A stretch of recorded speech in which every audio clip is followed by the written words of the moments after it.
Hi, Mayor Heartwell. My name is Andel and I am an intern at the Rapidian. Downtown Grand Rapids continues to see a lot of development and growth while making an effort to not displace low-income residents.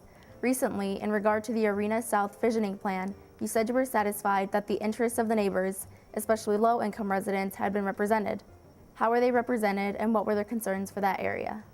Well, welcome back to City Connection. And Mayor, that question from a new intern over at the Rapidian having to do with downtown development. And does that accurately represent your sentiments that neighbors are satisfied? Well, it does. I am, and Anna, thank you for the question. Excellent question. The residential neighborhood that abuts the arena and all of the activity that's developed, the club scene, the restaurant scene down around the arena has been of deep interest to me. I spent 14 years working at Heartside Ministry, was there when the arena was built as a pastor working in that neighborhood. I was also a city commissioner, and there were deep concerns at the time about how the arena would impact the low-income people in the Heartside neighborhood. There were concessions made by the developer, the Grand Action developer, that benefited the neighborhood, and I was pleased with that. We've watched that development continue. What I can say that unequivocally is that there have been no low-income housing units lost in the Heartside neighborhood with all of that development. Additionally, there have been some affordable housing units that would be, I think of low-income housing and Section 8 rental subsidies as being, you know, the one level of housing cost. Next level up would be affordable. They're not subsidized, but they, as a result of getting some tax breaks from both the state and the city, they're able to keep their rents in a range that middle income people and low middle income people can afford. And then there are also projects that have developed in the Heartside neighborhood that are market rate rentals.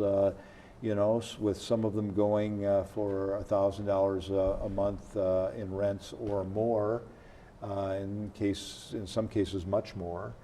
So there's a fascinating mix of income types and as a result individuals in that neighborhood. What I truly am most proud of when I look at the history of cities around the nation that have gentrified, in other words, where new development has taken place that has, in effect, driven up property values, driven up rental rates, and driven out low-income people. The Heartside neighborhood has avoided that so far. We still have very affordable low-income housing and subsidized housing available, even as the more upscale development is taking place. It makes for what I think is a very rich tapestry of people, of incomes, of occupations, and of uses in that neighborhood. Now, the new Arena South development project, the plan that you referred to, Anna, would continue developing a number of the what are now surface parking lots in that area. Would see both retail and commercial development as well as residential development continuing in that area. I suspect that most of that residential will be higher income, although right now there are two buildings under construction in the Heartside neighborhood that are affordable housing. We're adding to that stock of low middle income housing in the neighborhood. So I think there's a good balance there. Now, were the neighborhood interests represented? That was my challenge at the beginning of the process as a member of the DDA. There was a Heartside area resident as well as Heartside directors of nonprofit organizations working with the homeless and low income in the Heartside neighborhood that were represented on the steering committee for the project.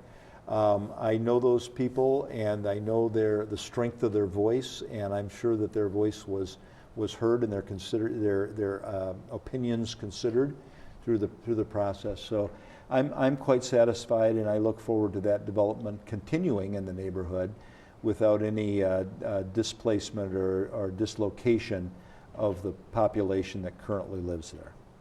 Well, that question from Anna Olvera, she is an intern at the Rapidian, where we are streaming live right now at therapidian.org.